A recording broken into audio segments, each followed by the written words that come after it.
최순실 국정농단 의혹을 수사해온 검찰이 2달간의 수사를 마무리하고 어제 최종 수사 결과를 발표했습니다. 네, 이와 관련해서 사회부 법조팀 이재동 기자와 함께 관련 이야기 짚어보겠습니다. 안녕하세요. 안녕하세요. 네.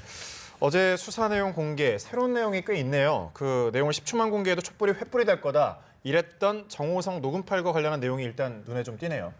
네, 그렇습니다. 예. 박 대통령의 이제 공모 혐의를 밝히는데 결정적인 역할을 한 증거물입니다. 예. 정호성 전 비서관이 박 대통령으로부터 업무 지시를 받고 또 그에 대한 최순실 씨의 의견이 담긴 통화 녹취 파일입니다.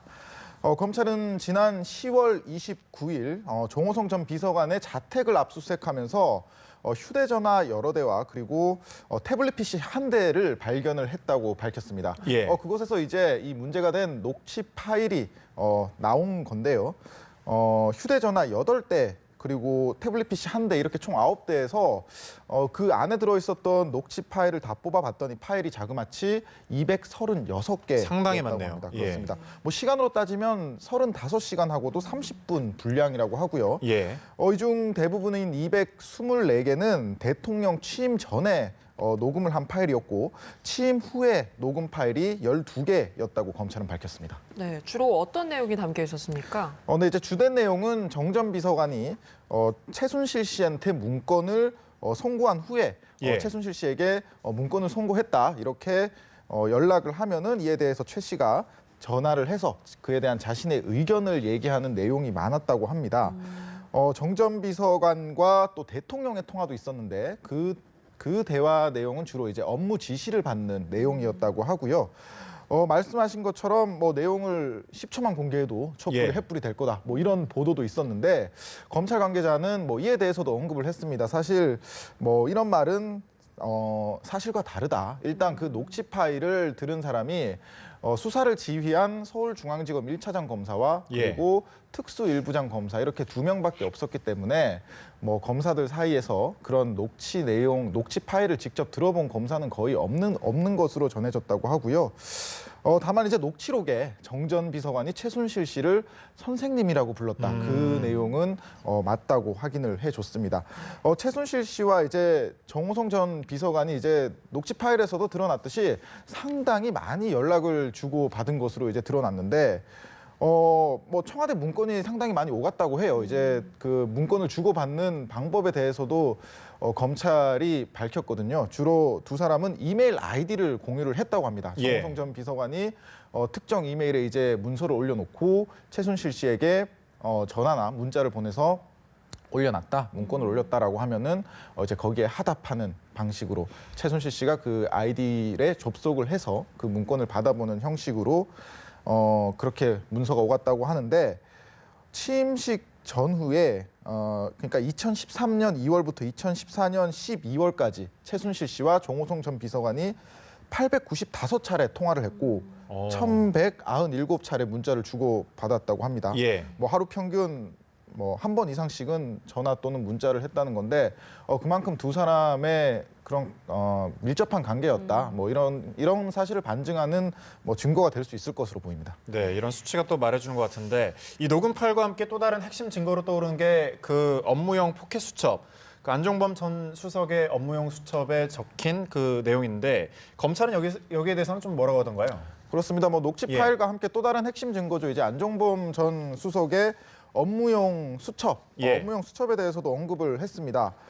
총 17건이었다고 하네요. 이제 검찰이 입수한 게. 그리고 크기가 이제 그 보통 손바닥만한 크기, 한 손으로 예. 잡을 수 있는 그런 조그만 수첩인데 한 건당 15장이 들어있어서 30페이지 정도 분량이라고 합니다.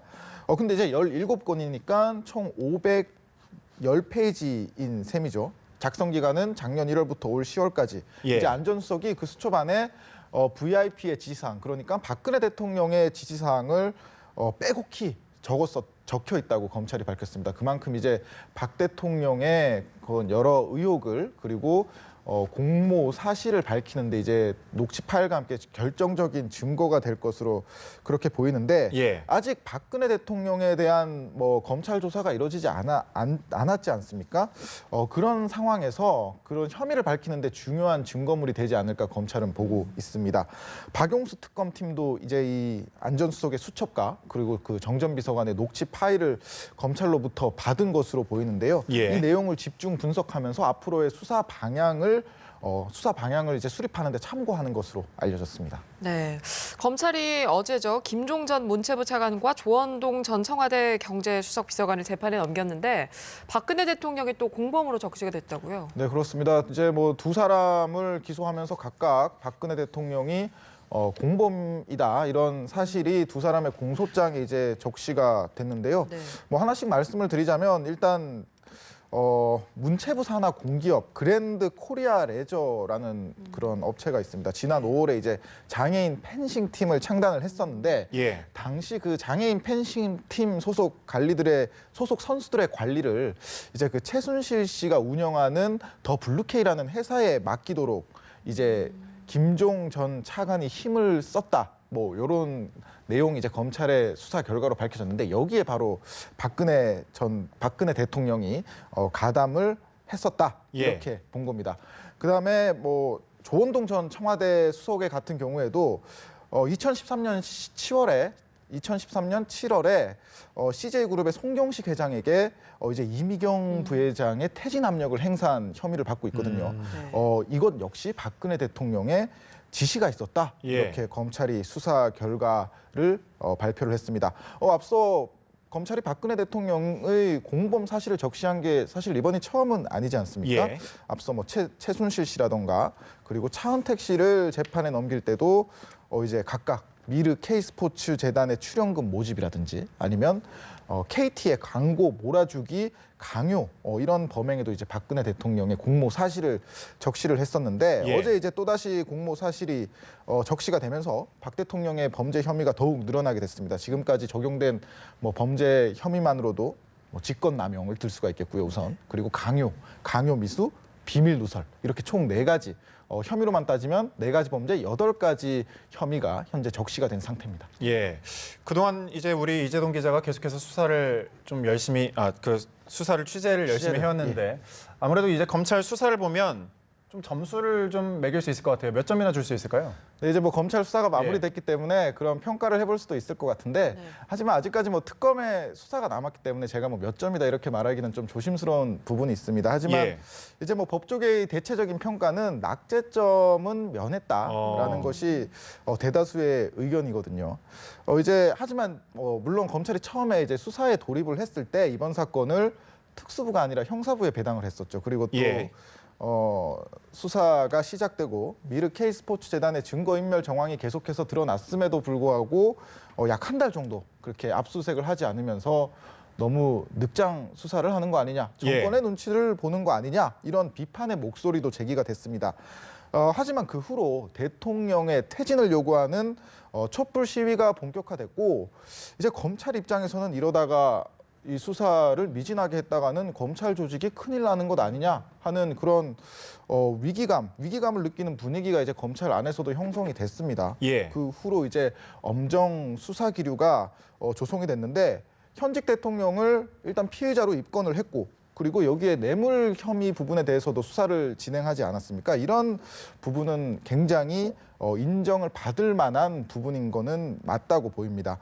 하지만 이제 과연 그 촛불 민심이 없었으면 검찰이 이 정도로까지 수사를 했겠느냐 하는 의견이 제기되고 결국 촛불 민심이 검찰 수사를 견인했다. 뭐 이런 평가도 나오고 있는 상황입니다. 네, 뭐 이제 국정농단 수사는 박영수 특검이 이어받게 됐습니다. 뭐 특검 수사의 성패는 아무래도 뇌물죄 입증에 달려 있다 이렇게 봐도 될 것 같아요. 네, 그렇습니다. 뭐 현재 검찰의 수사 기록을 받아서 검토를 하고 있는 박영수 특검팀도 이제 이 부분에 대해서 집중적으로 들여다보고 있는 것으로 전해지고 있습니다. 이제 열세가 되는 기업들이 있는데요. 일단 삼성과 롯데 그 뇌물죄를 입증하는 데 핵심 키가 되지 않을까 이렇게 법조계에서는 보고 있습니다. 네. 삼성 같은 경우는 이미 잘 알려진 대로 지난해 9월부터 최순실 씨와 그리고 딸 정유라 씨를 조직적으로 도왔다 이런 지금 의혹이 일고 있지 않습니까? 예. 독일의 세운 회사에 35억 원을 직접 보냈고 또 추가로 43억 원을 들여서 정유라 씨가 타는 말까지 구입한 사실이 드러났습니다. 또 최 씨의 조카 장시호 씨에게 지원한 16억 원까지 더한다면 삼성이 최순실 씨 일가에게 쓴 돈만 약 100억 원 가까이 되거든요. 예. 이 100억 원이란 돈은 미르 K스포츠 재단에 출연한 지원금을 제외한 금액인데요. 특검팀은 이제 삼성이 사실상 뭐 삼성물산과 제일모직 합병이라던가 이런 사업 편의의 대가로 최순실 씨 일가를 후원한 것으로 의심을 하고 있습니다. 롯데 또한 현재 특검팀의 수사의 우선 목표로 꼽히는 기업인데요. 특검팀은 지난해 11월 서울 시내 면세점 재허가에 탈락한 롯데가 이제 면세점 재선정을 대가로 K스포츠재단에 70억 원을 추가로 지원한 것 아니냐 이렇게 의심을 하고 있습니다. 앞으로 이런 부분에 대해서 특검팀이 대가성이 있었던 것 아니냐 이런 예. 지원의 대가를 노렸던 것 아니냐 이런 부분을 집중적으로 들여다볼 것으로 그렇게 보여집니다. 네, 또 이번 주 계속 취재하느라 바쁘시겠네요. 네, 사회부 법조팀 이재동 기자였습니다. 고맙습니다. 감사합니다.